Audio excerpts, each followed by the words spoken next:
drink lots in the sunshine.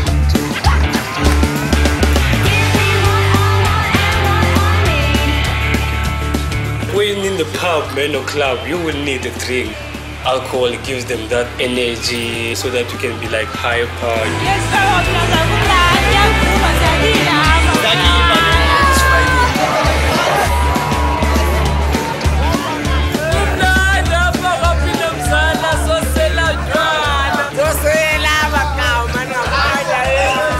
South Africa just needs to move away from the whole thing that the youth doesn't want to have fun without alcohol. If we want to drink, we can drink. We can have fun without alcohol. Okay. We roll something. Stuff, savannah, whiskey, Jameson. Beer, well, beer is good. Beer. Lots of beers. Beer actually gives me a bit of a bloated sensation. I've been drinking cane and cream soda. There's people everywhere. Everybody's drinking a bit. The fabulosity has hit the roof.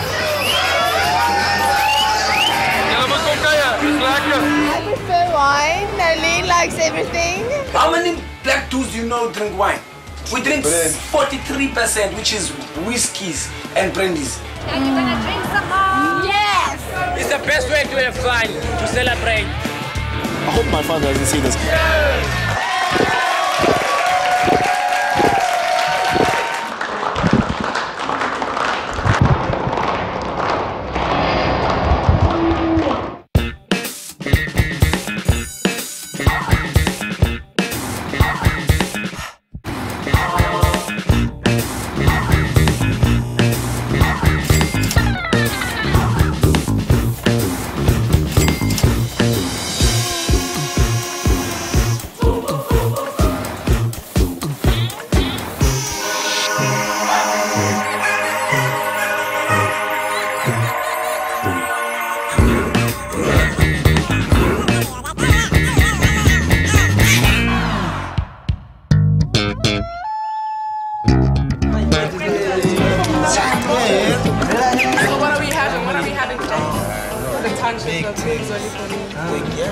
So guys, can I get your orders? I would like to. I want the cherry mai tai. Give me straw bro. Now we'll have a gin and tonic. And visa? I'll have an orange juice, please. Guy, are you serious? Orange juice. Orange juice? On a Friday? What? And I think in South Africa, we are a drinking culture, you know. But the role of that alcohol is to communicate with the ancestors. We've got many, many cultures in our country. In the Xhosa culture, it's African beer, mqombothi.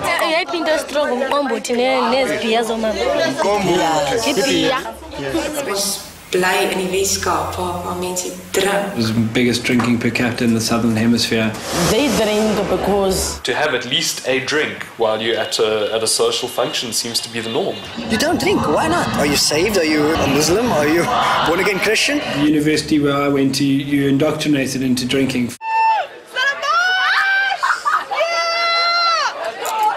They do it alcoholic way. White man came to South Africa with three things: the Bible, the weapons, and the third one is brandy. It came out the part of our life. So we can't say it starts from the white tradition or whatsoever, you know, No, like everybody's just getting sloshed.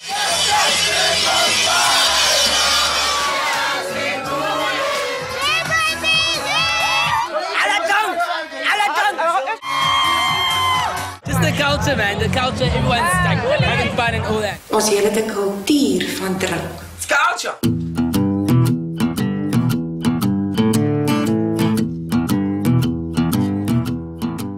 Castle for me symbolizes, you know, happiness, good times, good friends.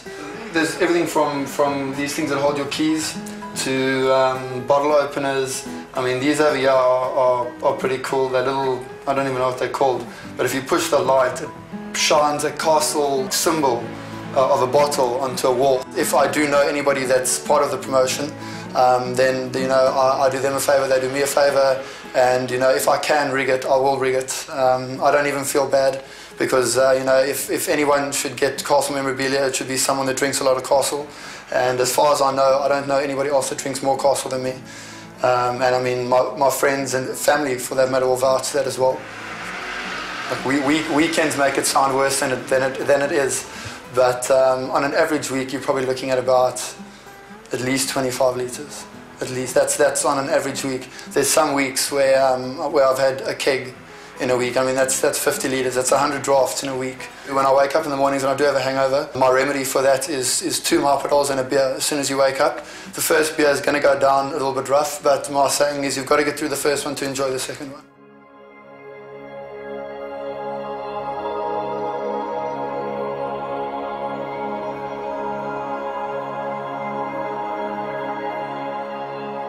A great way to create a loyal follower and supporter of your brand is for people to feel like they're part of something and to yearn to be part of something. Heineken or Castle sponsors a big concert or a big soccer tournament. Castle were big, sponsors of rugby. Dis 'n mysterious wêreld waar jy karre kry en meisies kry. It creates the picture that when you drink alcohol you become cool and people are kind of brainwashed into thinking that they're not good enough. Have you ever seen an ugly woman in those ads? You've never seen an ugly bone. En dan dink ons gaan hierdie metamorfose ondergaan om te dink maar ek gaan ook nou so word. Maar eintlik word jy maar net dronk.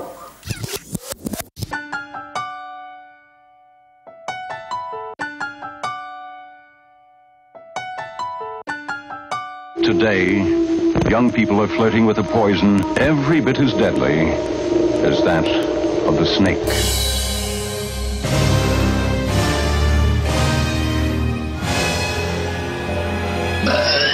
We were puking up blue everywhere. And I was dancing and running around without clothes on, or people, pissing up against the bar, puking in the corners, puke, vomit. And then we still went out afterwards because our other 2 girlfriends didn't want to stay at home and watch us get sick. I had 6 beers in this funnel. It was this massive funnel. It's the biggest funnel I've ever seen. I mean, the pipe was about this thick. So it just fits in your mouth. Takes 2 beers just to fill the pipe. And we put 6 beers in there. And basically there's so much pressure that I put it in my mouth and I'm on my knees. And then when I say go, a mate lifts it up and stands on a chair. And those 6 beers go down in 7 seconds. And there's so much gas that goes down that I stood up. And obviously you've got mates that are trying to make you fail because they said you couldn't do it. So they're trying to give me a Heimlich maneuver, trying to get it all out. Managed to keep it down, but about 45 seconds later, so much gas that I was sweating profusely, and the gas was actually pushing the liquid out of all my pores. And out it comes.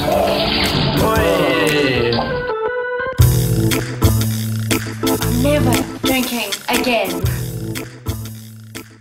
It's understood by people that it's a normal thing to do in our society. That's just where we are in our stage of development. We've been in this stage for a long time. People have been drinking for, thousands and thousands of years. It used to be more isolated to sort of ceremonies when people wanted out-of-body experiences or tied in with religious events and so on. But as with so many things, it's been commoditized or commercialized. Some other drugs that have gone the other route and they've been banned or prohibited and replaced to an extent by alcohol, and I think part of the whole commercialization of alcohol is making us see it as every day is a time for celebration and every day is a time for an out-of-body experience and to be at one with the gods and outside of our normal state of mind.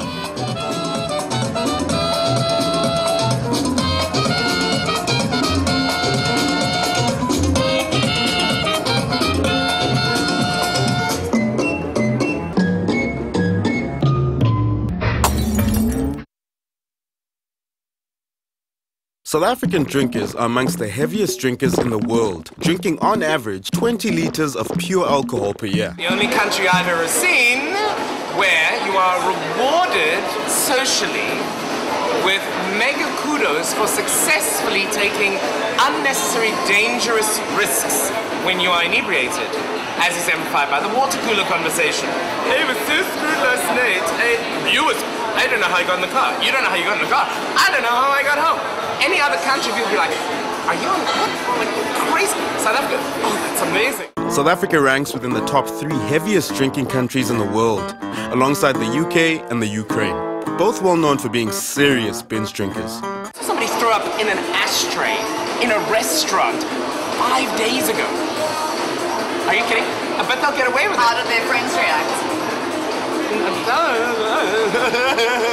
The Western Cape is by far and away the drinking capital of South Africa. Not only are there more drinkers here, but those that do drink more than anyone else in the country. Our busiest days starts from Monday, Tuesday, Thursday, Friday, Saturday, Sunday, but the biggest day is Sunday. Friday! Well, they go flat out on a Friday night. Start drinking after work, start drinking after 5. Sunday. Weekends. We work during the week. Part of the Thursday night, right? It's when people start drinking, right? They call it cleaning the wallet. It would be a weekday because that's student nights and drinks prices are a lot more reasonable, and yeah, everyone's more amped to party during the week because like weekends are so overdone already. My busiest night was a Sunday. I would say Sunday is the best. Sunday is International Drinking Day. Sunday is International Drink Day. You can ask anybody. Beste drinkdag, elke dag. This castle can of yours is also one of my most treasured possessions. It's the second style that the castle can came out in. It's still closed, and I mean I'll keep this until the day I die. I'll pass this on to my son, who'll pass it on to his son. So I'm hoping there'll be a little bit of legacy behind that. Basically, as soon as he's old enough to understand what I'm talking about, then I will introduce him into the joys of the castle world. You know, he's not allowed to drink until he's older. Obviously, I'm not going to feed my child beer.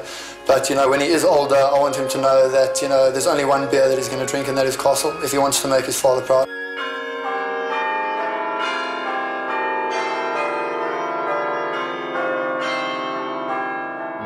Well, that first night was the start. Paul, Jim, and Tip took to drinking together. When I was 15, I started drinking alcohol, and ever since I haven't been able to go out at night. And that's enough! That's enough, though. Yeah, that's enough. We started at the early age in the ghettos. I must have been about 13, 14. 15 or 16. What happened? I was lekker dronk. I didn't know what the feeling of drunkenness was. It was just this whole anxiety and excitement all wrapped up in one. You find like, especially like during festive, man, like your 10-year-olds running around the streets drunk, man, It was Christmas Day at home, and then my father and his friends were drinking. Ja, hy het 'n botteltjie gevat, 'n juice botteltjie. Toe vat hy 'n papsak en toe drank hy dit en toe vat hy nog papsak. En gooi hy drinken net. I tried to take a shower, be sober, and I tried to look in the mirror and try to straighten my face or something. En toe sê almal kom uit julle huis uit. Toe vloek hy. Jy het gevloek vir jou familie? Nie vir die mense. En wat het gebeur? Wat het hulle vir hom gesê? Niks. En toe kom die mense nie uit nie. Almal was dronken in die park. Ek die myne is dat my pa gedrink het. Ja, en as hy dronk is en dan staan sy by nog hy slaap. Ek vat en ek drink. My father had this habit of giving all of us, right from the age of 8, 9, 10 years, a glass of sweet wine over Sunday lunch.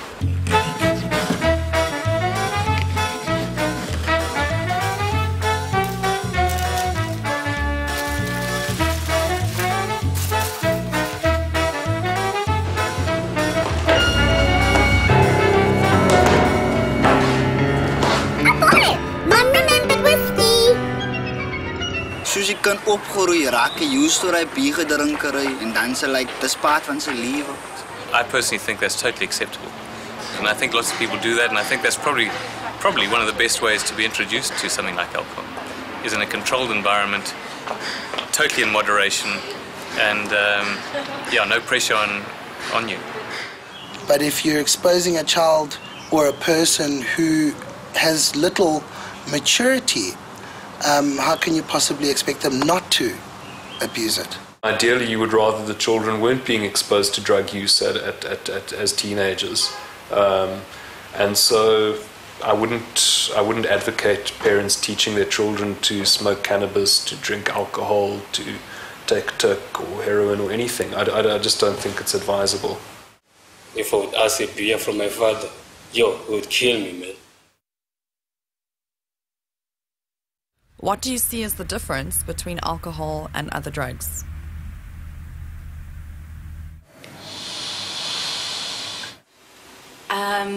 Or is there a difference?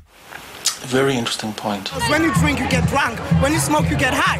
It's the same thing. There is no difference. The only difference is that the one is legal and the others are illegal. Excuse me, are you offering me cocaine? I'm simply wild about my good cocaine. I'm simply wild about my good cocaine. I'm simply wild about my good cocaine. I'm simply wild about my good cocaine. I'm simply wild about my good cocaine. Cocaine, cocaine, cocaine,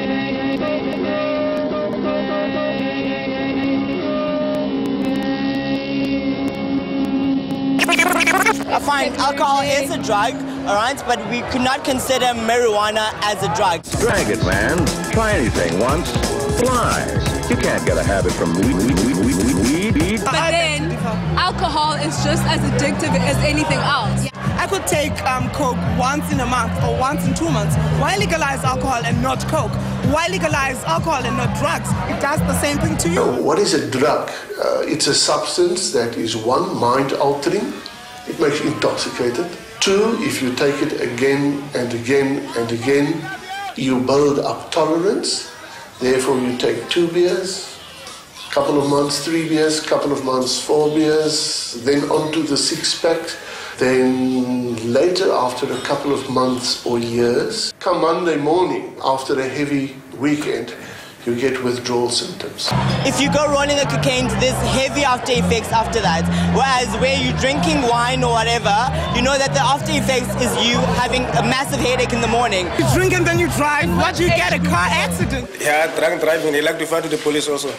What about Pilubomi, those Billy's, houses, partying, then get guys on the fan was born, Kuba Bambat Bausela, Ukale again, Umdapulus, Bonal Samantha Waki, I was supposed to know into Stavanella and Rand in pool. People should be really, really scared of alcohol. That's the drug they should really be scared of.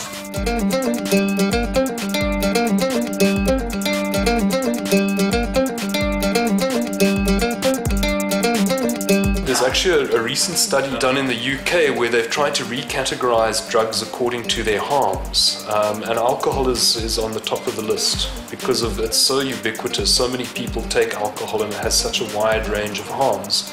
They've rescheduled it as a Schedule A drug. Well, I've never had to throw anyone out of a bar for having been smoked up and jointed out. But alcohol, yes. And alcohol, of course, is legal. If I walked up to you and be like, hey, I got a bottle of whiskey, come over, you know, you would come over because it's a bottle of whiskey. It's not sort of socially frowned upon as a baddie drug. It's an okay drug. It's socially accepted. It's a drug of choice. Usage of alcohol is acceptable. In certain cultures, it's even part of who you are. It's very easily accessible compared to cocaine or heroin or any one of the other drugs, crack. What's common with us is alcohol, far more than you hardly see drugs here. Especially in the township, like tech is the new thing, man, and alcohol is been there. But if you look out the window of this office, you can actually see very easily a very large advertisement, at least 1 or 2 or 3, and this is Long Street. It's just acquired a legitimacy over the centuries, which it probably doesn't deserve.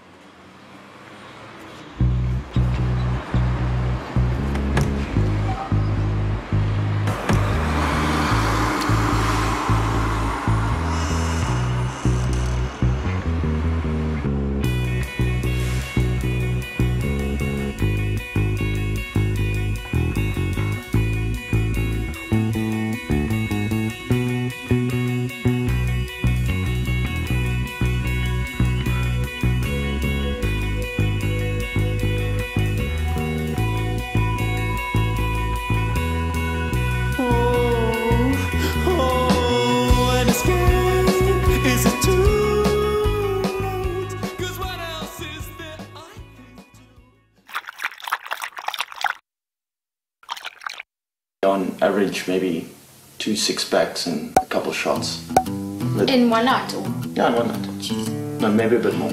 A bottle of wine. 2 bottles. Probably a few shooters. Half a bottle of tequila and probably about 9 or so beers. If I had 3 beers, I think that would be enough. For a company of about, say, 5, you go through about 10 cases a beer. Maybe a couple of brandy and cokes. In South Africa, about half the population doesn't actually drink. But those that do drink more than make up for this, with about 1 in 3 drinkers drinking at harmful levels. I can't remember how many times I've been drunk. So many. How many weekends in a year? Lots of times. More than one. A couple of hundred then. In the hundreds. I've been drinking for a long time, so... Especially in Cape Town. 3 times. What? No, okay, sorry. She lies, okay. No, I'm talking about like unconsciously drunk. Okay, 3 times. For me, getting really drunk is probably not remembering much the next day. And when you go to bed, the room's spinning a bit.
We are binge drinkers.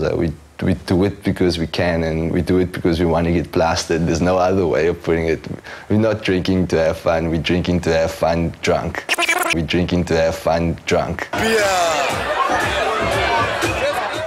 According to the World Health Organization, the average South African drinker drinks about double that of the average Canadian drinker, and more than triple that of the average drinker living in Malawi. Why is that? Just walk up the road, you've got J&B marketing the size of a building. Yeah, we're promotion girls, yeah. We've sold almost like 100 drops, so, and we've only been here for half an hour. So. Can I use some water? Water, no. It's not their business to try and make you responsible. It's their business to get you to drink.